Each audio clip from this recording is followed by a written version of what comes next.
Here's a question for you. Mhm. Let me ask you this question. Would you borrow money to pay the interest of a debt that you have? Just the interest. Like the interest. If I was getting a better rate, then I'd be paying on the interest. It might be worth doing that. Yes, if you see what I mean. So if I borrowed from somewhere else, it was a cheaper rate of interest, and the Yeah, interest I but was paying. you wouldn't be Yeah, I just lowering you lowering your original debt. You'd just be no. paying the interest on it one time, Yeah. and then you'd have the interest on the loan that you took out to pay the interest. Well, yeah, So the month that comes around next time, you're going to get the same interest on your original debt, plus the interest on the debt, plus the debt that you have to pay back. yeah, yeah. I'm just trying to work out in my head how that could work. Right. Well, That's probably a way of doing it. Yeah, yeah, yeah, let me tell you this, yeah, and then you'll understand a little bit more. yeah. Ray Dalio is the boss of Bridgewater Associates, the Yeah. world's largest hedge fund. Mm. Recently, he remarked about the UK debt, and it was nothing good what he said. Well, no. Britain, he said, is entering a debt spiral. So, what is a debt spiral? Well, Britain's debt is such that just the interest payments are topping £100 billion just to pay the interest. This is a year. It's a Yeah, yeah, yeah, yearly cost. Dalio, he explained to the FT, the Financial Times, uh, the recent sell-off in fixed interest loan securities issued by the UK called gilts, together with the pound becoming weaker on the international money markets, shows that the financial market is finding it hard to absorb the government's borrowing requirements. So the UK is having to borrow more money to pay off this £100 billion a year interest on the debt it already has. mm. This is what is called a debt spiral. The 10-year borrowing costs for the UK rose from 3.75% in September to 4.93% this month. So it's a little bit like you have a credit card and all of a Yeah, sudden the credit card company decides to yeah. up your interest rates. Mm. So as risks increase, borrowing costs go up. Mm. And the harder it gets as you need to borrow more money. Mm. So not only are you making your situation worse, Mm. people who are lending you the money as you create a higher risk of not paying that money back, Mm. your borrowing costs are going to go up Yeah. and you're going to need more money, even more money, to pay off the debt that you've already got. Mm. Right? The October budget tax rises will not be enough to cover public spending and debt servicing costs, especially with slow economic growth. I touched on the economic growth in the UK Yeah. some podcasts ago, and even the past prime minister saying that the economy is the best in Europe, which isn't saying much because Europe's in a Yeah. recession, You'll you say know. it. Yeah. But there you are. The British pound. I didn't know this. The British pound has lost 8.5% of its value against the US dollar since last September. That's a huge amount for sterling to lose in 4 months, you know. Laughing, but yeah. And so and believe it or not, our neighbours Mm. or the neighbours of the UK, who's in a recession, by the way, Germany, their credit ratings company, Scope Ratings, are warning about the UK economy and also Britain's reserve currency status. So, the pound sterling could implode, basically. Is it going to be considered a safe haven for people when they are running out of places to invest their money and to keep it safe against uh, against the Well, cruel that's out there? yeah, but all this about safe havens, not of money. Yeah, I'm a little bit Uh, cynical about all that, but yes, yeah, well, Dennis Shen from Scope Ratings thinks the writing is on the wall for a downgrade of the UK economy. yeah, okay. So at the moment it's double A, Mm, and it used to be triple A, mm. then it went down to double A, and it might just go down to A. A. OS, yes. Despite the situation, Keir Starmer and Rachel from Accounts have both said that they are committed to strict fiscal discipline, Good. which they haven't really shown since they've been in power, Oh, yeah, okay. right? And said their fiscal rules are ironclad and non-negotiable, which is a very arrogant thing to say. Well, Basically, is that's how it's going to be, sink or swim. That is how it's going to be. yeah, okay. And I find it a lot in British politics where there's an awful lot of arrogance there, Well, I suppose, and yeah. it's all to the demise of the British population. Mm, But there you go. A debt spiral is where you're having to borrow money to service a debt you already have. yeah, double It's a little debts. bit like little bit like using another credit card Yeah.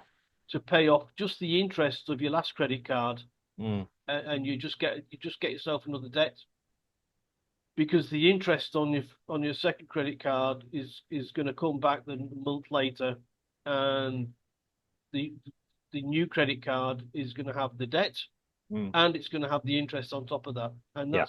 that's basically what Rachel from Accounts is doing. She's borrowing money to service a debt only on a humongous scale. We're talking about £100 billion a year. Yes. Okay. So that's that.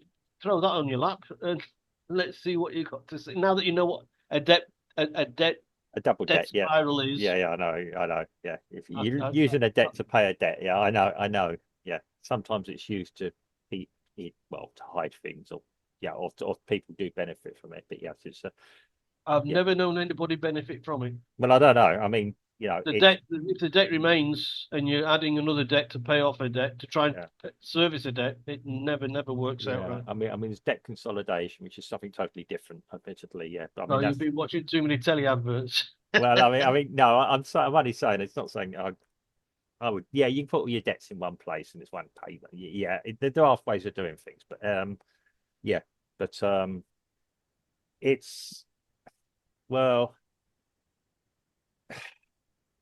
I'm not. I'm afraid I'm not very impressed with with the present administration in the UK. Period. Yeah, for various different reasons. Um, I'm no expert on fiscal ideas and knowledge, but I probably still got more of a global opinion of it or global understanding than, as you say, Rachel from accounts. Yeah, or wherever she comes from. Um, yeah, she just used to walk up and down the line and I don't know. I really don't. Yeah, I've lost track of all their shenanigans. I must admit, it's getting very difficult for me to keep up. when when you get from one piece of stupidity to the other, you think now they're either totally incompetent or they're doing it deliberately.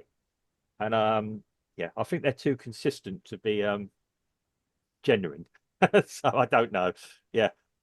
I'm Um, I'm just wondering if Rachel from Accounts will ever be the public face, the propaganda face of the Royal Bank of Scotland, where she used to work. I mean, she can't be. they'd be desperate to try and wash their hands of it. Well, I mean, if they are hiring that sort of person, God knows what how the current account holders are feeling. In Yeah, well, that bank. I think the feeling is that she probably might. Yeah, there'll probably be more come out about. I don't know. I'm not going to speculate because I'm not going. I don't know. I could tell a joke here, but I'm not going to.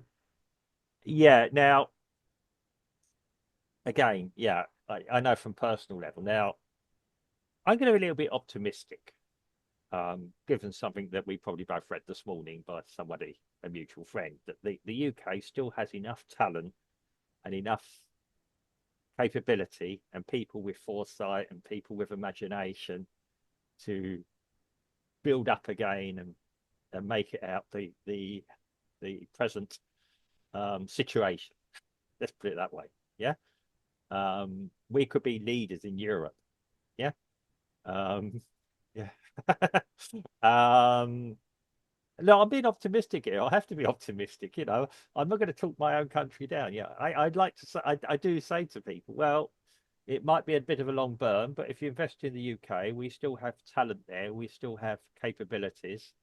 Um, Mark, I think that somebody's trying to paint a rosy picture there, and it isn't washing with me because if the businesses in the UK are wanting to revert back to the European Union instead of going further afield, well, that just shows that they don't have talent. It's I, on the I, contrary, I, they want to go back to the bread and butter, what they well, used to. They don't well, want to do different things. well, for me, from um, what I was watching over the past years since the Brexit vote came in, if you like, the referendum, is the opportunities missed by the establishment. And they may not have agreed with the British people. They have done their best to go against us. Now, yeah, you could have been building. I know they sort of hark, this was a success, that was a success, far few between. We could have, was the British at one point were still respected around Europe at that time, and it was seen as a bid for freedom from Brexit from Europe. Not everyone likes the European Union, yeah, and there wasn't the hard push to do it. There wasn't the entrepreneurship allowed. Which again, this thing I read this morning, yeah, entrepreneurship was a dirty word even after the last Tory administration, under the last Tory administration. And I, Yeah, I'm not holding any flags up for the Tories nor for Labour. no, they're Saying, both, I'm yeah, saying as I see it. yeah. We It both doesn't matter which side of the aisle you're on. well, yeah. I mean, actually, in fairness to the present administration, the extreme debt was built up under the previous one, so Yeah, well, which is very you'd think unusual. you'd Yeah. think that this group would do something to combat it instead of trying to dig deeper. Now, let's be honest. When have Labour ever managed to get Britain into a better position? Really? Can you think of any in history? Maybe somebody can put in the comments section of the time it happened. Yeah, But I'm not Harold Wilson, done possibly. it. So Yeah. he, I mean, he I was mean, well respected. I mean, people will jump on like, oh, they set up the health service. Right? I mean, actual being able to pay for things. I can't think of any. Yeah. Well, yeah, Wilson who said yeah, Wilson. I think Wilson could only go up when he inherited whatever inherited. I mean, yeah, the Tories. I'm not suggesting the Tories were ever always brilliant. Um, we could be, but as you said, there has been an overall spiral. Um, I mean, like her or hate her, Margaret Thatcher saved the UK economy, made some difficult decisions, made some bad decisions as well. This is why we don't have industry. She didn't quite understand that you need financial services and money like this and an industry to go with it to prop it all up. Yeah. I mean, steel industry, car industry, They just need to manufacturing. make things Yeah. with the factory. Yeah. Just need to make things that Yeah. generate that makes money. And it is what we got the talent now, but when you lose it, it's very difficult to get back. And I know there have been people trying to push in the UK to even make car batteries and batteries for EVs, electric vehicle cars and all that. And it has been an uphill struggle to achieve nothing. Um, it's, I mean, yeah, okay, we can all have a view of way. None of us can predict the way technology will jump sometimes and what will happen next. Um, but um, I mean, I do look around. I mean, in engineering, we've still got the capabilities. Um, there are companies that still would like, from a soft level, I mean, design, probably financial services and all that, to have a stake in the UK. But again, when you start bringing too much outside investment in, it can disappear as well. Yeah. And Well, uh, we'll come on to that in another podcast. Okay, yeah, yeah. It's very difficult. Yeah, I do walk a line sometimes. Yeah, but it just shows that we are both in the same area. Um, without rambling or going on to different tangent. Um, I'd like to be more optimistic about the UK, but I don't see it under the current administration. I'm not suggesting for a second that others have a absolutely clear vision of the future. It's one thing to bring in, okay, a totally fresh thinking, a party with a totally fresh thinking, fresh outlook. Yeah, great. These are our proposals, and when you end up getting to government, let's be honest, a manifesto is a proposal. Yeah, okay. There's another party now that wants to call it a contract with the people. Well, I don't actually believe that because my idea of a contract is holding. If it fails, we can't exactly all turn around and sue this party. Yeah. Um, but yeah, it's a very, very difficult thing. Now, you and I could talk, oh, in the UK, we should build up the car industry again. We should build up battery manufacturing. We should build steel again. We should dig coal, dig baby dig, drill baby drill, etc. Yeah. Yeah, we've got oil in the North Sea still. Yeah, it's one thing to say it. You need a strategy to actually achieve it. And then you need the establishment around you who actually go along with it. Yeah. You can be a minister or somebody, yeah, just say you're the industry minister. Yeah. You're meeting people and all that. You're still relying on the tiers beneath you to make it easy for people to come in. Yeah. We have the same problem here as well sometimes. But so yeah, I could talk to a Japanese company. Yeah, now Japanese were heavily investing in the UK at one point in car industry and others. Yeah, because they saw it as a good potential for Europe. That seems to have gone. I don't know. I mean, somebody could tell me the figures maybe. Again, it was Japanese money. I mean, when I was at college, I had a what did they call it? Communication studies teacher. Yeah, who tried to get into finance. He was probably about as competent as Racheal Reeves with finance ideas. Yeah. Oh no, that's not a good idea. Yeah. Bringing all this outside money. Well, occasionally you do have to. Yeah. It's good to have outside money to refresh it. Yeah, bring it in because you can only have so much cycle of your own money cycled within your own. This is why Well, communist countries don't work. what Yeah. Rachel prefers to do, instead of creating money Yeah. by bolstering the manufacturing sector, Mm. is borrowing money and it's going to bury. Well, uh, covered. And it isn't me that's saying it, it's Ray Dalio. Yeah. And who's the other guy? Um, the German guy. Yeah. Yeah. The German guy from Scope Ratings. Yeah, okay. Maybe the Germans have got an agenda to do what they do, denigrate the British and things. Yeah, and Dennis, um, Dennis then. yeah, um, yeah, maybe, yeah. You try and say, oh, we're in a bad state, but yeah, oh, look what's happening with them. They're not a good investment. Yeah, it's a little bit unethical, but yeah, sometimes that does go on. Um, I Well, mean, I played the I think these guys, they don't have a dog in the fight because no, they aren't government. They are a ratings aid. They're both ratings agencies, and well, yeah. Yeah. they're saying what they see. Yeah, I mean, it's good of them to give warnings. Um, Yep, sure. have they got the ear of Rachel from accounts? Um, No, not at all. yeah. According to Starmer and Rachel, it's ironclad and non-negotiable what they're doing. Excuse me, but I seem to remember reading something about 5-year plans and Stalinism and communist countries. This Yeah, is how well, they operate. This they is what must we're have going to do for. they must have taken a leaf out of that book. Oh well. So yeah, yeah. I just happen to have on my desk here. Yeah, the communist book from China. Yeah. So I'm reading up people. I'm getting prepared for.